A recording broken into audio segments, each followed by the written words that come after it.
All right, guys, in this episode, we're going to talk all things rate increase. So if you are thinking about raising your rates, if you have never raised your rates, we're going to talk about everything, how to communicate it, what are some of the pitfalls with regard to raising your rates, and then more importantly, what is all the benefit that's going to be coming to you and your team and your members, more importantly, when you do increase your rates, because at the end of the day, it's only going to allow you to provide more value.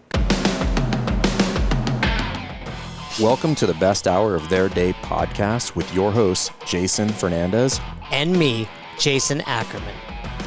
With more than 20 years in the business, as both coaches and affiliate owners, our passion is to help create world-class affiliates and coaches by building better boxes. Welcome to the best hour of your day. So here's the thing. You've raised rates many, many times at CrossFit Rife. Mm-hmm. I've raised rates. We've done it right. We've done it wrong. I'd love to tell the story of the first time I did it. And at this point in time, we've helped nearly 1,000, which is pretty, as I say it, shocking to me. Just the fact that we've worked with 1,000 affiliates, but very few, I can't think of many, that did not do some sort of rate increase along their journey with us. Well, I think one of the things to consider is increasing, like, it is an inevitability that you're going to raise rates. Like, there's very few scenarios. I can't think of any. Well, you say that, but many affiliate owners would create scenarios where they wouldn't raise rates. But that, again, and we could very much agree that is not sound strategy. Like, I can't think of any business that I interact with in my entire life where the cost of doing business with that entity has not increased because their cost of doing business is increased, and obviously it's a transaction. So I think the big takeaway is that, I just think the big takeaway is, like, you're going to have to do it. Like, otherwise stated, if you do not on a long enough timeline, it's very likely that you go out of business. And this is actually something interesting. That's so true. If you look at market maturity, right? So if you look at a graph that says, hey, like, mature markets, immature markets, and then there's a price scale involved there. In immature market environments, meaning like early adoption of a product or service, there you have low, medium, and high price points inside of this graph. Use an example of a product. What about, like, the diapers, right? Like, I was going to say diapers. Right. It does, but the point is, it doesn't matter. The point is, it doesn't matter when an industry comes online. Right. There is tremendous amount of flexibility inside of pricing structure and what you're doing, because nobody really controls the ecosystem. Right. You don't know what supply and demand will be. Nobody has like a very firm grasp on what the actual consumer demands are. Mm-hmm. So what you'll find is in immature environments, business environments, you're going to see a lot of pricing structures. So I've got a good example. Okay. Like flat screen TVs. Correct. Right, like back in the day. You'd have that's not entirely true. So that would started because you're talking about, I think it's Moore's Law, which is the as technology improves, the cost of that thing comes down dramatically. It wasn't because supply and demand changed. Right. It was because the technology within it technology got improved, expensive. Production increased. But no, CrossFit Affiliate's a great example, right? At the beginning, we're like, we don't know what people are going to be willing to pay. And the standard gym over here is dictating a price, but we know it's very different than what we're doing. So two components to this. One, you do not get to set market price. Meaning the business owner. Nope. Yeah. Like, you do not get to set. I don't get to enter the market and be like, I'm going to set price. It's That's not how it works. Well, the market sets price, and then what you do get to do is you do get to incrementally or very aggressively raise price. But the market has already established some sort of supply and demand with regard to whatever your service is. So understanding that, which is like, you don't get to set market price, but you do have the ability to increase, or in some instances decrease, and I can give examples of both. So in an immature market, you can live in many places on that spectrum with regard to low, medium, or high price. As markets mature, meaning as supply chain becomes more developed, as the consumer demands become more defined, what ends up happening is you as a business need to make a very conscious decision to move in one of two directions. You have to move to very low price in what would be high volume, or you would need to move to high ticket, or in most instances, your best bet is actually ultra high ticket. But what you'll find is as markets mature, living in the middle is where businesses die, right? And if you're going to go to, and there's decisions you have to make too that are not just based on I'm gonna go left or right. What you have to look at is you say, hey, if I'm going to go left and I'm going to go low price, so Amazon is an example, where they were like, we're just going to go all the way to the left. If you're going to move to the left, what you have to have is you have to have control of supply chain.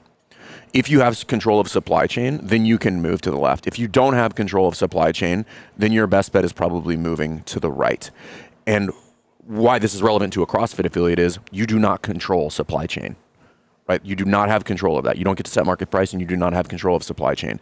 So inevitably, you're almost understanding you're forced to move to the right, but living in the middle, which is where a lot of people who have not raised their prices now fall, is you're living in the middle.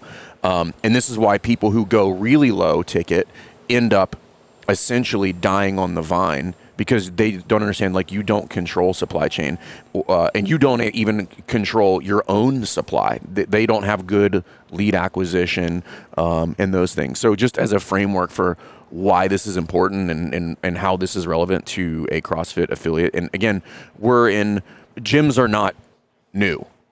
Right, this is for the most part, this is a mature market. Are things changing, and is there nuance in the industry? Sure, but gyms have been around for 50 years, right? This is not a new thing, right? This is not where all of a sudden people are like, oh, we should go to the gym and we should work out, right? Like that's not what's going on. Say less people are doing it. And what's interesting too in the gym space is the standard gyms where when we started CrossFit, like the $10 gyms, they're kind of falling away. Like more and more gyms, survive. Right? More and more gyms with less amenities, with not coaching, or like in that $50 to $100 range, and then you have really nice gyms like Lifetime that are hundreds of dollars per month.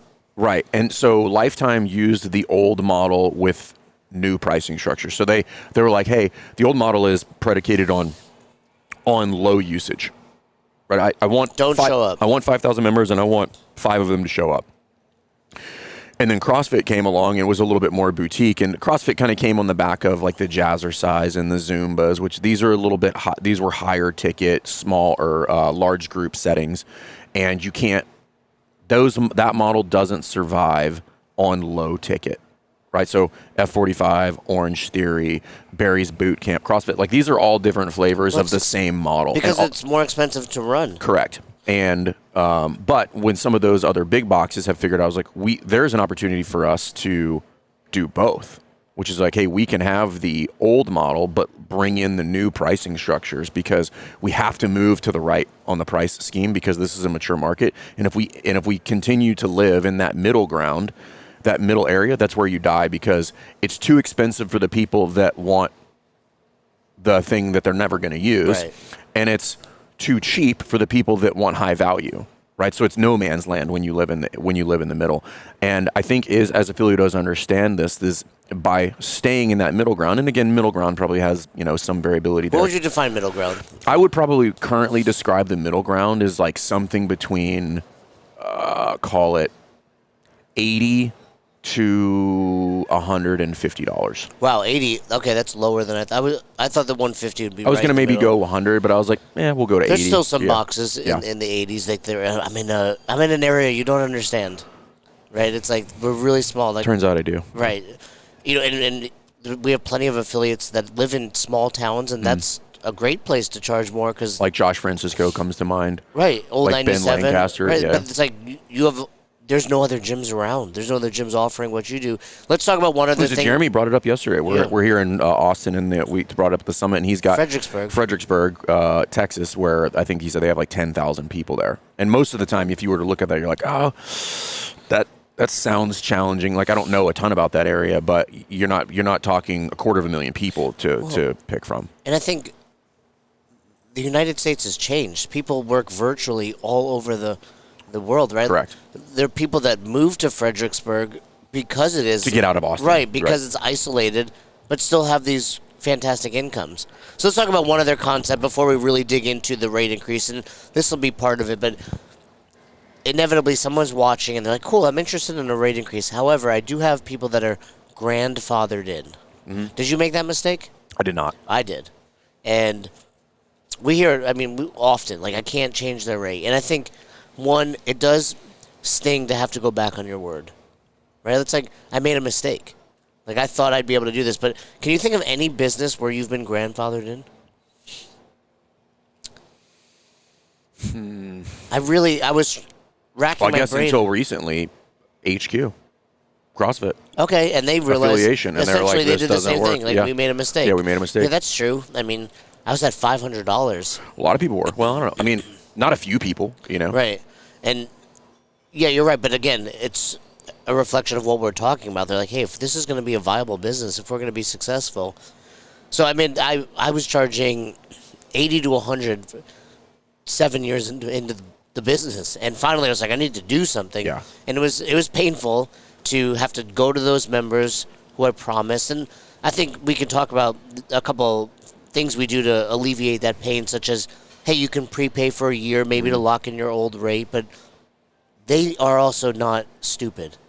They're like, wow, since then, your staff has grown. You've added way more. I had expanded like 4 times. They're not dummies. They may want that. And what we've experienced many times with our clients are the members of the gym that are like, it's about time.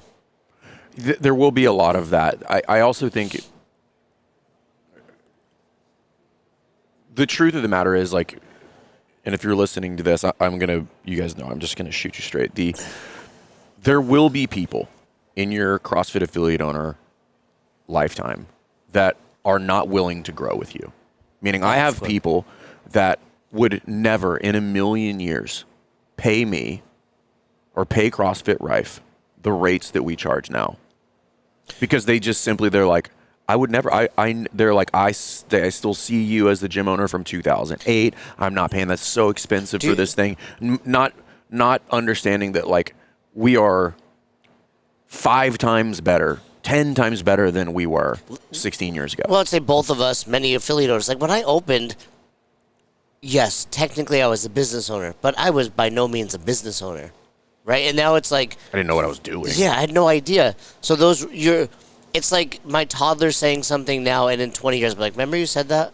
Like, this is what we do. Like, it's like My daughter's still asking me if we're going on the cruise because we told her we were going to go to Wild on the Waves before COVID. Right. She's like, hey, are we going on that cruise yet? I'm like, God, you never forget. No, and it's like you're asking me to maintain an agreement we made when I was a toddler in business. Right. And now I'm a mature adult, and my expenses have changed. Everything about this business. I'm trying to, like, feed myself. Do you think that's a reflection of their view of you or who they are? Are they the type of people that, in general, have a scarcity and, they don't want... Are those same people complaining to Netflix, complaining to the electric company? No, I also don't think they're doing it maliciously. I think they just see you as somebody that is not a serious person. Oh, and it's always your buddies, right? Well, that's what I'm saying. What has happened is the friendship has superseded their, I don't want to say respect is not a good word, but their... well, their understanding of who you are. Correct, yeah, and what you're trying to It's like, do. right, that's my buddy Fern, not... Yeah, I'm not going to pay him business more owner, right. money, right? Like, he's just coaching CrossFit. And for the record, that's not all of your friends at the box. No, it's going to be the vast minority, but I do want to bring it up because it will happen. And I think if you know, but like this person's just not going on the ride with us, like that's fine. Right? But I'm not going to try to convince them. There's no amount of me convincing them that's going to make them see me as somebody who has evolved over time and is now worth paying this much money to. And that's fine. I get asked all the time, what gym software should a gym owner use? And the short answer is, I don't care. What I care about is the companies like PushPress design software that helps gym owners run better businesses. So if you're working with a software company, you're not happy, and you don't know what to do with the information that software gives you every single day, check out PushPress. They've got built-in systems like the 180-day journey that we helped them build inside of PushPress Grow that'll help you interact with your clients at a better clip in order to improve your retention. So if that's something you're interested, reach out to those guys at PushPress and help you run a better box today. If you're thinking about raising your prices, you're having reservations about raising your prices, or you just don't know what to do, we have something for you. So we have a mini course on how to raise your prices. We've done this with almost 1,000 affiliates at this point, and this is something that we do really, really well. And this is really important for your long-term success. So if that's something you're thinking about, go in there, download the mini course. If you have questions, reach out to us, but we'd love to help you. Well, let's dig into why you need to do a rate increase. But I do want to say, two things that are important to kick this off. One, when you're doing a rate increase, it is important to understand it's okay to lose people. You have the numbers. If we go up X and we lose Y, we're still going to come out ahead. And when it comes to supply and demand, that's really important to know. I would clean that statement up just a little bit, and I would say it's not necessarily. It might not be okay. Meaning, and this is where I'm going with that, is like when you do this, you need to know the numbers. You need to know Absolutely. if in fact it is okay to lose people. Now, we are not in the camp, just to make this crystal clear for everybody, we are not in the camp of raise your prices and fuck those people who don't want to come along. My goal is to keep everybody. 100% retention. 100%. That is always the goal. I would say more often than not that is the case, because point B was going to be, it's tough. As affiliate owners, every time someone leaves, it stings. And that's what they see. That's what they cling to. But what they don't realize, so for example, you have 100 members and 2 reach out.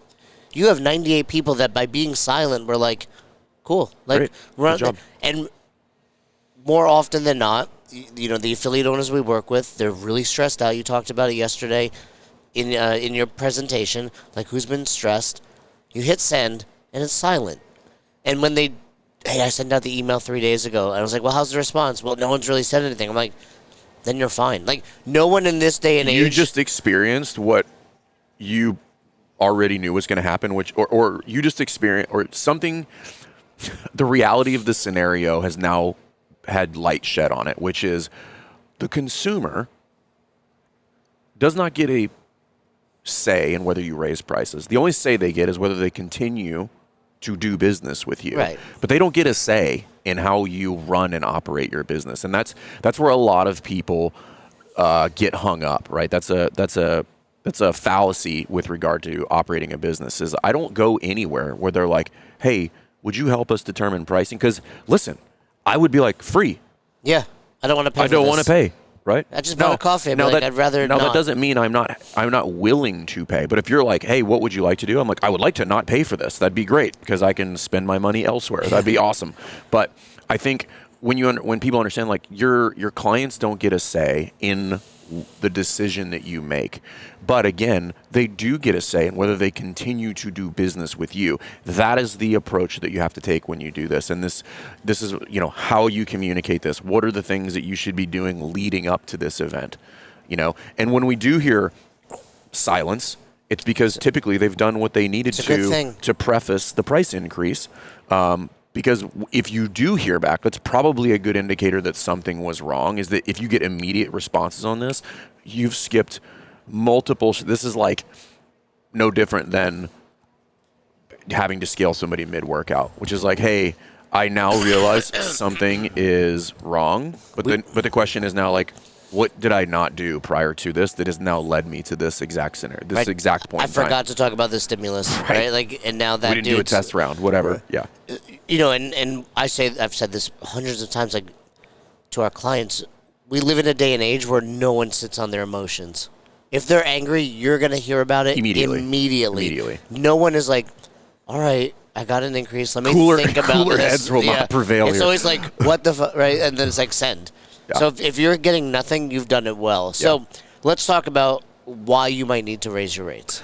Well, the black and white version of this is like, you just have to keep up with operating expenses, right? So, like, again, there are... Which lumps in inflation. Well, this is where I was going to go. There are things happening in any economic environment that, and what I will try to express to people is, there are things that are changing in your ecosystem, and you can make two choices. Choice one is I put my head in the sand and then pretend that all of those things are not happening, and understanding that, yes, your rent goes up 3% ish every single year, but understand that's not 3%. That's 3% compounding, which is over a course of a 4-year period ends up being like 25%. Like, it's not 3%. Right, because your rent's $1,000 a month, now 3% more. So it's $300, and the following year now it's $1,300, and then 3% of that is like whatever. So, I look at mine, like, mine goes up roughly $500 every year. So I remember, like, maybe 4 years ago when it was $8,000. It's now $10,000. Well, and the point is, if nothing changes at your gym, you're now making $500 less or every month. $2,000 less Right, over the course of over the course of 4 years. So and if you gain members and it looks even, you're actually not, because your expenses have gone up.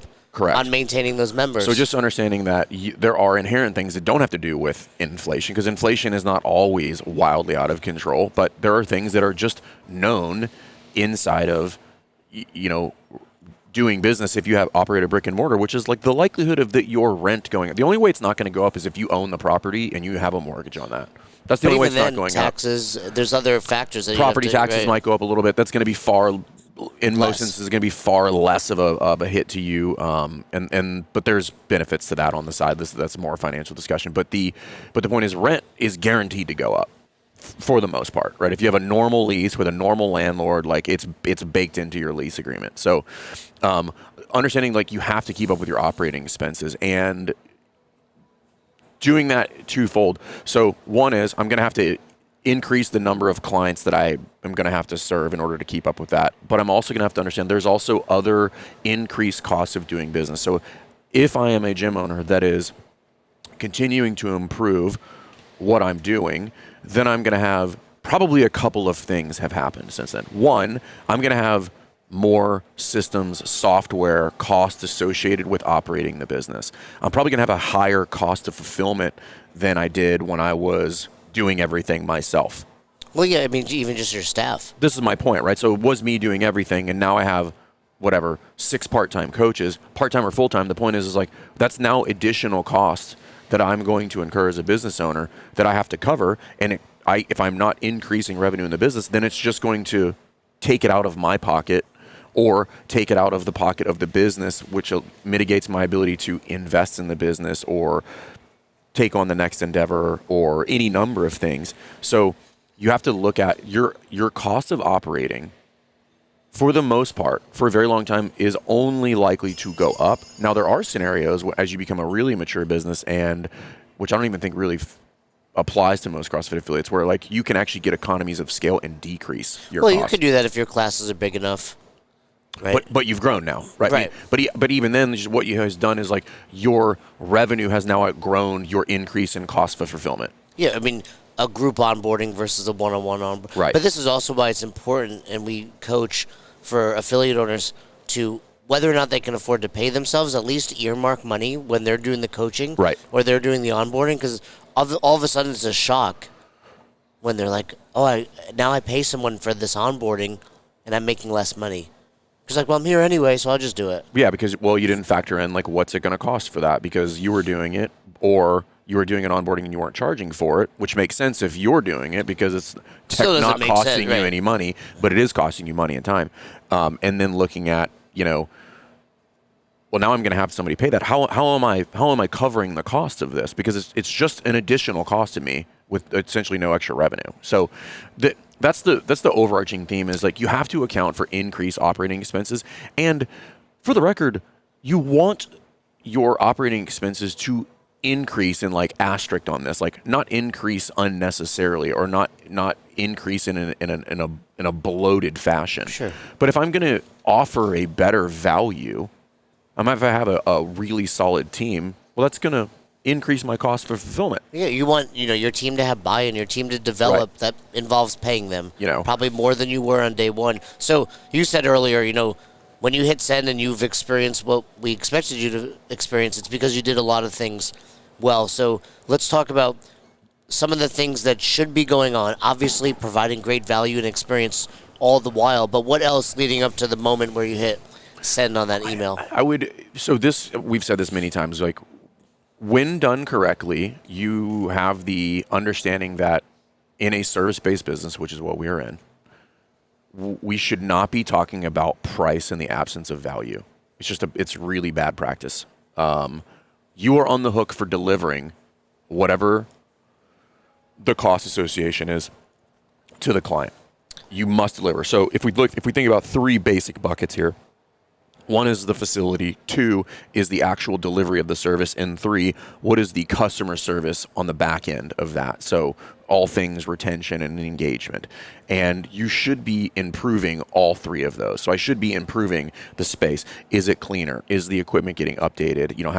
Have I done some sort of upgrades to the amenities, bathrooms, recovery services? Did we get HVAC?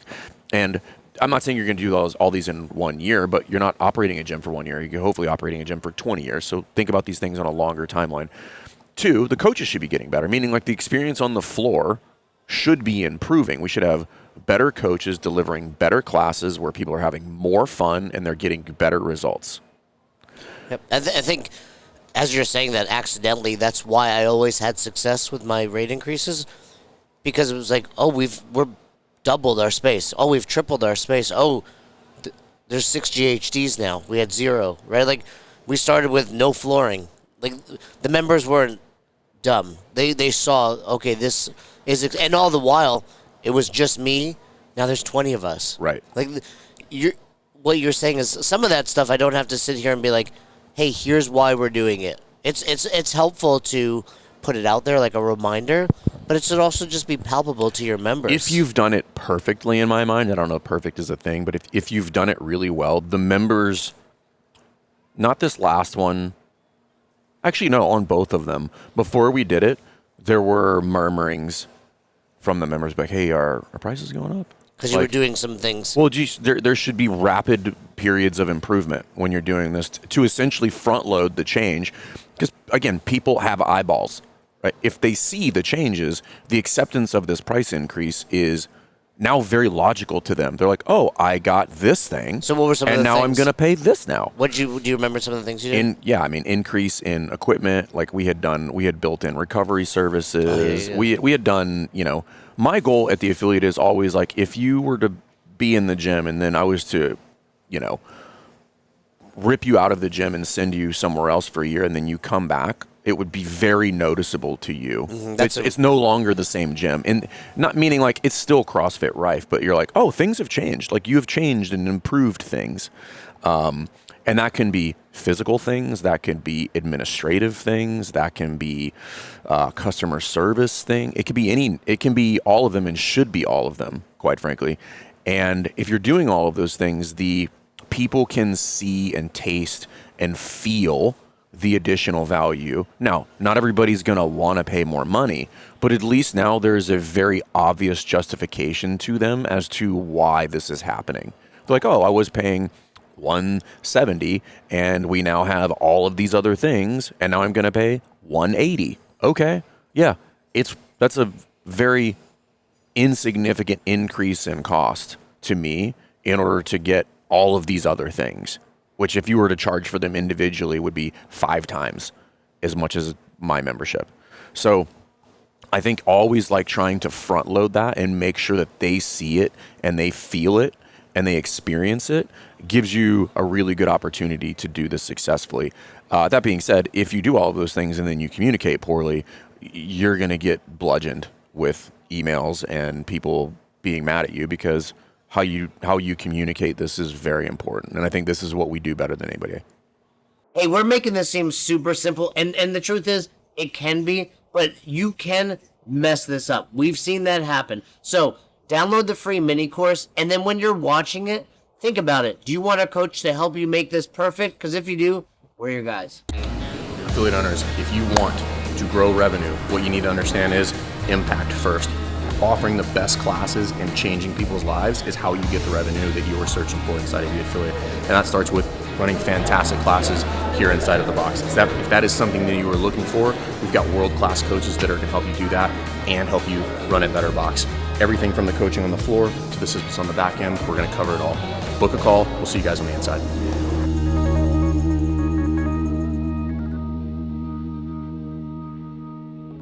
All right, Jay had to pee, so we're back. Well, they don't know that. They do now. So we're talking about what to do before, and I think a lot of that lends itself to what could go wrong.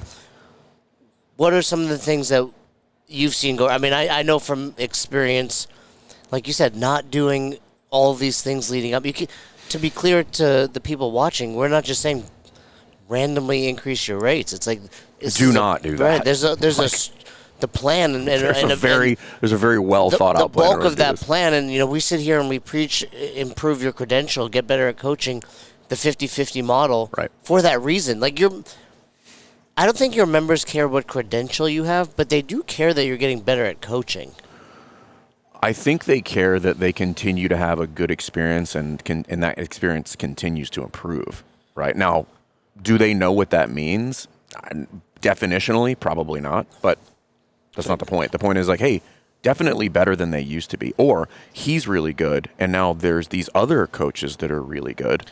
Right. So this is clearly an improvement, where it's just like, hey, if I wasn't at Jay's class or Fern's class, it's like maybe kind of a crapshoot of like how this is going to go. But that's no longer the case anymore. So understanding like, oh, they're building a team, like they're doing all these things, and they reach out to me more frequently. And I got a birthday card this year, and like these are all things the little things. I'm like, oh, cool, I can get a T-shirt whenever I want, and I don't have to fill out this notebook of loose leaf paper because I want to buy a fucking RX bar. So, so what else goes wrong? The communication is where it goes wrong, and I can think of 2 instances because they happen so infrequently where it doesn't go wrong, and in both instances, both people admitted they're like, I didn't do what you said. Well, it's interesting. We work with 1,000 affiliates, and whenever we talk about this, we're always thinking of the same 2 people because that's how infrequently. Right. That means 99% of the time, this goes exactly how we want it to and how we expect it, which means retention's through the roof. You're coming out financially stronger, and the community's stronger. Yeah, and I think the big key takeaway of like why this is successful when we do it with people is because it annoys me to no end when someone's like, "Hey, can you send me a copy of your letter or your waiver?" And I'm like, "No, I'm not sending you that." Why? Because it is a template. It is a boilerplate template. The devil is in the details past that. He's like, here's the structure of the email that you need to have. Outside of that, like I want to read it. We read every single email. There's like one hard and fast rule inside of Affiliate University is like, under no circumstances do you send that email without having a coach put their eyes on it. And we catch something every single time, right? Just like the tone, or this is out of order, or you put that in the wrong order. And no matter how many times we kind of like revise it and do it, like understanding that communication matters, and the nuance is what makes it successful. And the most important thing is having somebody who knows what they're looking at, put their eyeballs on that, and then look at it objectively, right? They're like, if the tone of the email is apologetic in nature, asking for problems, right? If you put certain things out of order, asking for problems. If you bury the lead, asking for problems. Like these are all things that don't seem like they're going to be that big of a deal. But if you stack enough of these small problems inside of this communication strategy, you now have a big fucking problem. Well, and it's so important. We've made it like foolproof. We were like, it's in the video. It's at the top of the page. It's at the bottom of the page, like a pop-up window. Right. Like, send this to us. Do not send this out without us getting our eyes on it. So the communication goes poorly. What else can we see? I think the communication goes poorly. If there's follow-on interactions that need to be had, I think people are not prepared for those. So meaning they've not done all the prep and understand how many people could I theoretically lose here and still net zero on the transaction. If somebody does come in and have, in air quotes, a complaint, because it's typically not even a complaint, they just want to voice their concerns. And I always tell people, I'm like, just ask them, is there anything else? And they're done. I'm like, cool. I thank you for bringing all those things to my attention. If you have any other questions, let me know. Mm-hmm. And they're like, okay. Like, they don't actually expect you to, like, back off of your decision. They just wanted to tell you that they didn't like it. And I'm like, great. Actually knew you weren't going to like it. Nobody likes it. But that's not the point. And it's there's a difference between you like it and you understand it. Right. That's like nobody. There's nobody ever that likes their cost of doing something to be increased. Nobody ever. No, they like the improved value, but they Correct. still don't want to pay more. Correct. Now that's different than will they pay more. Correct. And the answer is, if you do it correctly, the vast majority of them will pay more. So I think that, and then the other thing that we'll see like occasionally is like not enough lead time. Right, or like understanding like what is the window of time in which makes this appropriate. So what do you think is the best amount of lead time? The large window is 30 to 90 days. The sweet spot is 45 to 60. Yeah, I was going to say 30 to 60 is a little tight. Under 30 is what we would call 5-alarm fire. I think of maybe only having done this once or twice, meaning like if we do not do this, you're going out of business. Right. And that is going to be something in those very rare instances, like we're going to communicate this. Be like, if we do not make this change right now, you will not have a gym in 30 days. So this is what we have to do. We understand that this is, can be frustrating for some of you, but this is something that we have to rectify because we are now in dire circumstances. Everything outside of that, you want to get it outside of 30 days, but you don't want so much time that you have to remind them so many times that this is coming. We get that a lot. Like, don't you remind people? You shouldn't have to. Right. The email should be clear. But you bring up a good point, because those that push back, those watching, like, I can't raise rates. If you're not paying yourself, if you're struggling, if you are paying yourself but it's not enough to survive, eventually you're going to close down. So the chasm here is, did I use chasm in the right way there? You did use the term chasm. Is, okay, I don't increase rates and eventually we close. Right. And then you're like, but if I increase rates, they're going to leave. It's like, but they're leaving anyway because you're going to close. Like, at some point, you have to do this to stay afloat in many instances.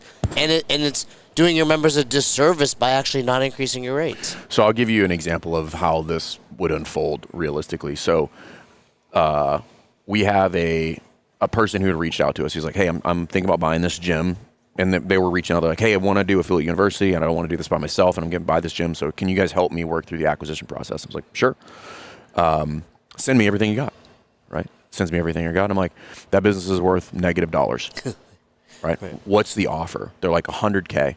And I said, my first lesson to you is the business is running in the negative. Like, they send me all the information. So the business is running in the negative. This is before we talk about its liabilities that it is currently holding on to, lease, all these other things. And where you do not want to start off your affiliate ownership is in the negative, and then you're going to add on 6 figures worth of additional liability to that. I'm like, you're almost undoubtedly going to set yourself up for failure here. And he's like, well, I said, so I see the email communication going back and forth between this person and the gym owner. And I'm like, I can tell you what this person's going to say. I've been running this gym for 10 years. I put so much work into this. And I said, hey, listen, number one, understand you need to approach this with empathy, because that gym owner is going through a tough spot. They've just come to the realization that the thing that they've been doing for 10 years is worth nothing. That's really hard. Mm-hmm. Like, that sucks when you've done all of this. And I said, and this person has told you that they're drowning, that they're like, I just want to get rid of this. I'm tired. And they're going to try, it's natural for them to try to get something on the way out the door. I said, but that doesn't mean that you have to take the deal. I said, because reality is, and I say this all the time, and I've probably seen under the hood of well over 100 acquisitions in gyms, and there's 2 scenarios. There's one, it's an asset transfer. Hey, this is the things, please take it from me so that I don't have to do this anymore because I'm miserable. And the other one involves a sucker, meaning like, hey, this is what it's worth. They're like 3 times revenue. That's not a thing. It is a thing. It's not the right thing. The people are like, hey, this is how much revenue do. It's 3 times that. I'm like, that is a fundamental misunderstanding of how mergers and acquisitions work and how that multiple is calculated, right? It's not just 3 times the thing, right? There's a ton of different variables that go into creating a multiple. And in most instances, there is no multiple. It's just 0. And where this gym owner could have set themselves up, and I said, hey, I'm trying to find out more about this. Like, have not done the basic things, right? Have not raised their rates. They're not keeping up with this. So they're trying to offload. And had this person not reached out to me, they would have paid $100,000 for this, thing that is not worth $100,000. Now, in some instances, there's a steal to be had.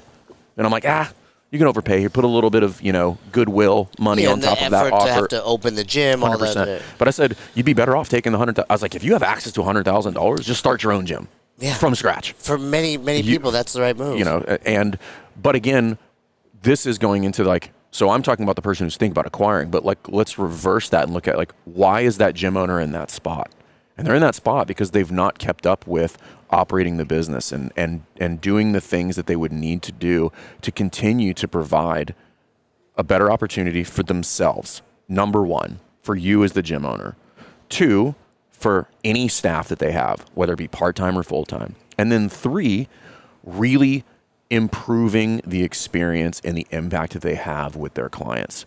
And make no mistake, that is going to involve money, right? And this is the Simon Sinek thing, which is like, the point of buying a car is not to put gas in it, but you need gas to go from A to B, right? The point of starting a business is not to charge money, but I do need money to do the thing that I'm trying to do with my business, whether you're making pizza or you're selling cars or you're running a hotel or you're running a CrossFit gym. Money is the fuel, right? You must have it. Otherwise, it's like oxygen. Otherwise, you will go out of business. You will die, okay? And if you don't have enough of it, you will asphyxiate. You bring a pizza. I just pay $1 a slice. Right. For pizza, now it's $5. Right. That's a perfect example there. So just to highlight, like, where, and we see this a lot, where like if you're not doing the things that allow you to continue to operate, like, what's the point of a business? The point of the business is to open again. I remember my first time drinking out of a bottle. Yeah. The point of a business is to stay in business. And that means you're going to have to adapt to the things that happen in your environment. And I also I really do want to recognize and want everybody to recognize this. There are things that happen in the ecosystem and as a business owner that you don't get to control. And you can adapt to those things, or you can be the lamb that goes to slaughter. Be like, oh, I don't like that, so I'm not going to do this. And I'm like, great. That doesn't mean that that's not happening. Like, you cannot put your head in the sand and do that. I'm also not suggesting that you have to like the things that change. Meaning, you don't have to like that your rent goes up. You don't have to like that inflation is going up. You don't have to like that another gym popped up down the street. But those things did happen. And if you're not reacting to them, you're putting yourself at a severe disadvantage. Well, and it brings us no joy to force people to increase rates. Like, when someone signs up with Nobody likes that. Right, like, we understand. I said it last remember. night. I am not unaware of what I'm asking you to do. Right, but we also are not unaware of the fact that if you don't do this, what happens? I mean, I've had dozens of interactions with our clients where it was like, really, like, I had to pressure them and push them to do this. I'm like, you're not paying yourselves. Right. You're stressed out. You're getting another job because you're afraid. Like, and also this term of like, we have the best community. But if I increase rates by $5, everyone's going to mass exodus. You've said this for years, and I agree with it. Right? It's like, no, like, they love you. And I also think it's one of those things where we just have experience, right? Like, most affiliate owners, they've either never done this or done this once or twice. We've literally done this thousands of times, because for many of our clients, multiple times. Yeah, we've had to do it multiple times. So we know how it ends when done well. Yeah. Like, we get it. This can end very, very poorly when done wrong. Or if you're watching this and you're like, cool, I am going to do it, but I'm not going to use the help of a coach, it might go poorly. But when done with the advice of people that have done it and eyes on an email and all the things leading up to it, it's not, hey, we're going to do this blindly. We're going to make sure we're doing all of the right steps along the way to set you up for success. Yeah, you want to stack as many of the cards in your favor as possible, meaning I want to do all the pre-increase things. I want to do all of the communication strategy. I want to do all of the post-increase things that would mitigate and minimize all of the bad stuff that is potential in that scenario. So let's talk about one more topic. Email goes out. Yep. You do have a handful of people that are upset. Like you said, I think in my experience, you have 100 members, 95 of them don't respond. No, let me go back. 90 don't respond. 5 respond yes, or some reflection of like, it's about time. They're like, you're fans. They're like, cool, that's a good idea. Yeah. Then you have 5 people that you hear back from. And I always say, like, 3 of those just want to be heard. 3 of those either just want to be heard or just have questions. And 2 of them you knew by name before you sent the email. Yeah. So, but let's talk about how do we handle those? 1, always have these conversations in person. So what we typically like to tell people is, once you send the email, any conversations or any interactions post send button need to be had in person or over the phone. Well, and many times the email ends with, "Hey, my door's open." My door's open. Come talk to me. So you want to push them to that interaction. The reason for that is so many things are lost in translation in an email. You don't understand the tone. It was done, haphazardly and on a whim when they sent the email. So you interpreted it incorrectly. Just so many things. So have the conversation. People, in almost all instances, behave differently when sitting in front of another human being. They're not going to be as shitty. They're not going to be super tough. They're going to recognize, like, oh, that's inappropriate. Let me just voice my concern, right? So you want to avoid the keyboard warrior scenario. So sit them down and then ask them, be like, hey, I heard that you had questions. Tell me what your questions are or what your concerns are, and just let them talk. And again, anything else. And in this, what we want you to be, and these are many of the things, like I want to have run through all of the if this, then that scenarios prior to sitting down with this person. What do I think they're going to ask me for? If they ask me for X, I'm already going to have Y already pre-populated in there and be like, hey, I understand that you want to do that and that you want to do that. How about, I have an alternative solution prepared already. So that way they're like, an example would be like moving to 4-week billing. Like we just run a budget, which is like, that's tight for the budget, which by the way, nobody has a budget. That's always a lie. The numbers, and Nick gave them to me one time, like the number of Americans that have a budget is like less than 1%. And they're all in affiliate U. Yeah, right. So it's like, they just don't want to pay more money, which again, you should already know that. Or like, hey, you don't want to do that, or it's for whatever reason, this makes your, paying your bills weird. I'm like, okay, cool. Well, if you know that's a likely or a potential request, what do? I'm like, okay, you need to have it on the same day every single month? No problem. We're going to do it here, but this is the cost for that to account for how this billing cycle works. Cool? Okay, great. And then we move on.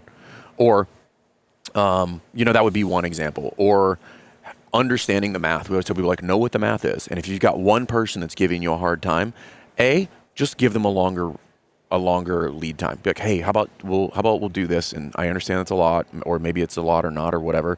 Be like, hey, we'll do it in 2 months from now. Right? Again, I'm not saying we're not doing it. I'm saying I'm giving you a longer road because you're requesting it.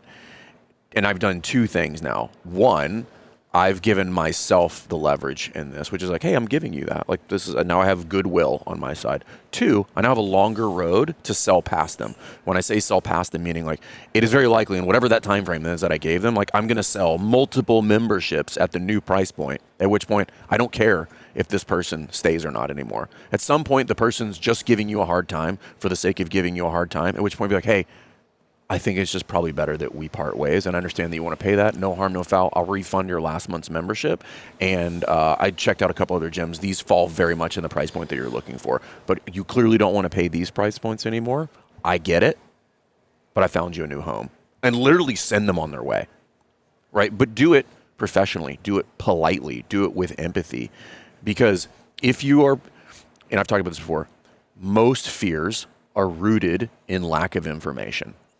And when people are doing a rate increase, when they're freaking out, it's simply because they don't have enough information. They've not done all of the contingency planning. They have not run the numbers and know exactly what the likelihood of, I'm like, hey, what's the increase in revenue? They're like, $2,500. I'm like, how many people would need to leave in order for you to net zero in this transaction? They're like, well, at 150, and they're like, this many people. And I'm like, do you think that many people are going to leave when you do this? Like, by the way, do you think 12 people are going to walk out the gym? You say net zero, which in my mind is still a win at times, because at times it's not a loss. I don't right, think it's a win, but it's definitely not a loss. But the quality of your class often becomes better. Right. It's like a consolation prize. Right. It's like we and for the record, I would say never, but rarely. I can't think of a time where it happened, but if it did, hey, we did lose 15 people, and now we're exactly where we started. Well, now you have a new rate.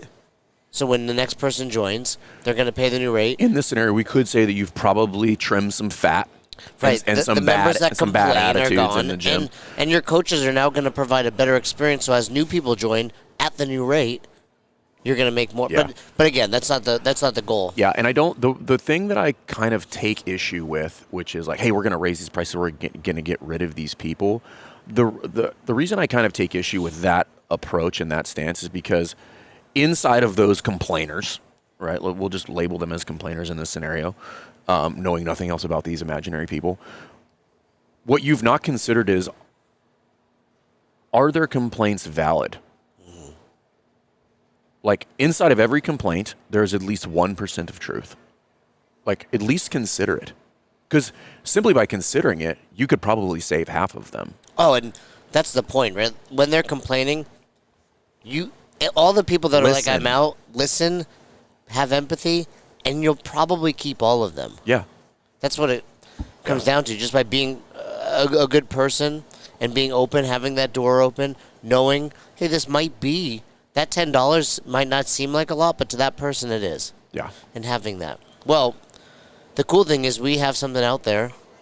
Yeah, so there's a mini course on this. If you have reservations about this, if you're, don't really know what to do, if you're not even sure that you need to do it right now, we've got a tool for you, and it walks you through how to do this.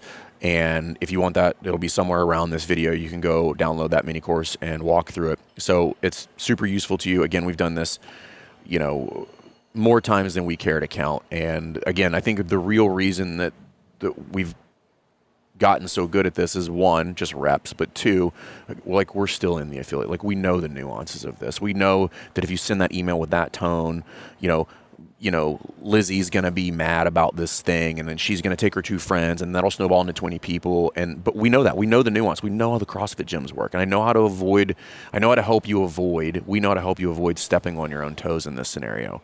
And if you're going to, we're going to be like, don't do that. And in some instances, we'll tell you, like, you should not raise your rates. Mm-hmm. You need to, but now's not the time. Yeah. Now's not the time. You do not have the appropriate things in your back pocket in order to do this successfully. You're going to have to wait. You're going to have to fix some shit, and then you'll have the opportunity to raise your rates. And it will go better. And it will go better. So at the end of the day, again, this is something that we will all have to navigate. It is inevitable that you'll have to do this. All we really want you to do is to be able to do it well so that we can have more CrossFit affiliates and we can provide more impact across the entire community inside the affiliates day to day. So that's all we want for you guys. So go download the mini course. If you have questions, reach out to us. We'd love to help you. Outside of that, thank you guys for watching. Like, subscribe, follow Jay on Instagram. We'll see you guys next time. Thanks for checking out this episode of the Best Hour of Their Day podcast. We appreciate you listening and choosing to have us help you in your passion for coaching and affiliate ownership. You can find more episodes just like this on all podcast platforms. If you're interested in learning more, you can reach out to us on any social media platforms, or you can visit www.besthouroftheirday.com to book a call. If you found this episode helpful for you, please share it so that we can help other coaches and affiliate owners to help build a bigger and stronger CrossFit community. Thanks for listening.